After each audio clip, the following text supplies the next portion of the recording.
कोतवाली नगर क्षेत्र में सुनहरी नगर कॉलोनी में डॉक्टर गंगा सिंह के परिवार में 4 लोगों की मृत्यु हत्या की वारदात हुई है।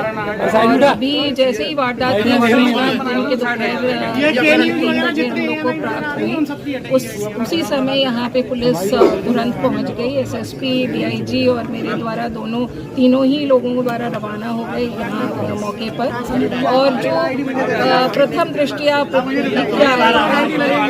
डॉक्टर गंगा प्रसाद और उनकी वाइफ, उनकी बहू और उनकी बहू की बेटी ज्योति 23 साल की, जिसकी शादी होने वाली थी 10 या 11 फरवरी को, इनको मृत हालत में यहाँ पर पाया गया। और जो कमल सिंह जो गंगा प्रसाद के बेटे हैं, यानी कि गंगा प्रसाद के पोते, उनके द्वारा जब स्कूल से वो लौटे, उन्होंने इस जघन्य अपराध को यहाँ पर देखा और फिर उन्होंने हल्ला मचाया और मोहल्ले में इसकी जानकारी दी। मोहल्ले से पुलिस को जानकारी हुई और पुलिस की पूरी टीम यहाँ पर, मैं डॉग स्क्वाड और फोरेंसिक टीम के यहाँ पर हाजिर हुई और तब से निरीक्षण शुरू हो गया। वारदात की घटना प्राप्त होते ही एसएसपी यहाँ के लिए रवाना हुए, डीआईजी भी रवाना हुए और मैं भी यहाँ पर मौके पर पहुँच गई हूँ। जो परिस्थिति जन्य साक्ष्य है, उन सभी परिस्थिति जन्य साक्ष्यों को देखा जा रहा है, उनके दृष्टिगत आगे पुलिस की कार्रवाई की जा रही है। जो एंट्री एग्जिट रूट्स हैं घर के लिए, जो सीसीटीवी की जो रिकॉर्डिंग्स हैं और बाकी जितने भी टेक्निकल एड्स इन्वेस्टिगेशन के लिए अवेलेबल हैं, उन सभी पर पुलिस की नज़र है। डॉग स्क्वाड और फोरेंसिक टीम्स जो भी साक्ष्य एकत्रित कर रहे हैं, उन पर भी हम आगे कार्रवाई करेंगे। तो कुल मिलाकर ये आज अभी जो ये घटना हुई है, बड़ी दुखद घटना है, परंतु जो परिस्थिति जन्य साक्ष्य हैं उन्हीं के आधार पर और जो हमको टेक्निकल एविडेंस मिलेंगे उन्हीं के आधार पर पुलिस की आगे की अग्रिम कार्रवाई बेस्ड होगी।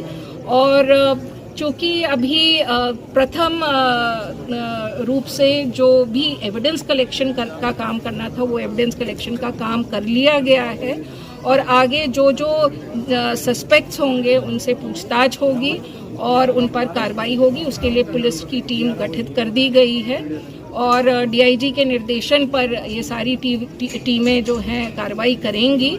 और मैं समझती हूँ कि जल्द ही हम मुलजिम तक की पहुँचने के लिए सक्सीड करेंगे और उसके आगे की जितनी भी चीज़ें सामने आएंगी उसका अपडेट हम आपको देते रहेंगे। मैडम, हत्या का कारण क्या माना जा रहा है?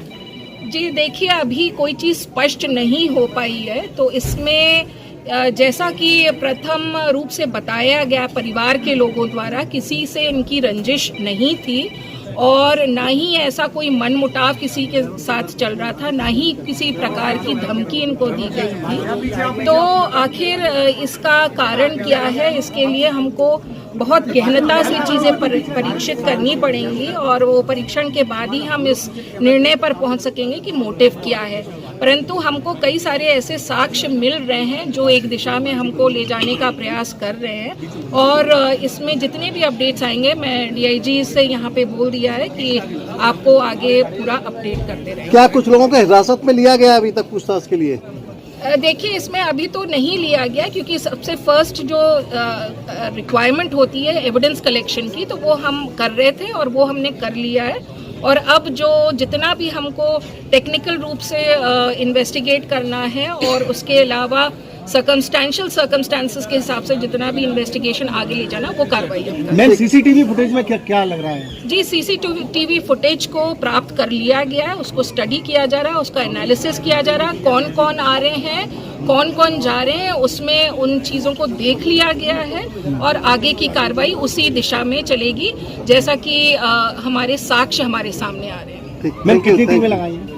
जी, टीमें तो उसमें 3-4 लगी हैं और मैं समझती हूँ कि इसका जल्द खुलासा हो जाएगा क्योंकि जो चीज़ें सामने आ रही हैं उनमें काफ़ी कुछ चीज़ें काफ़ी कंफर्मेटरी रूप से सामने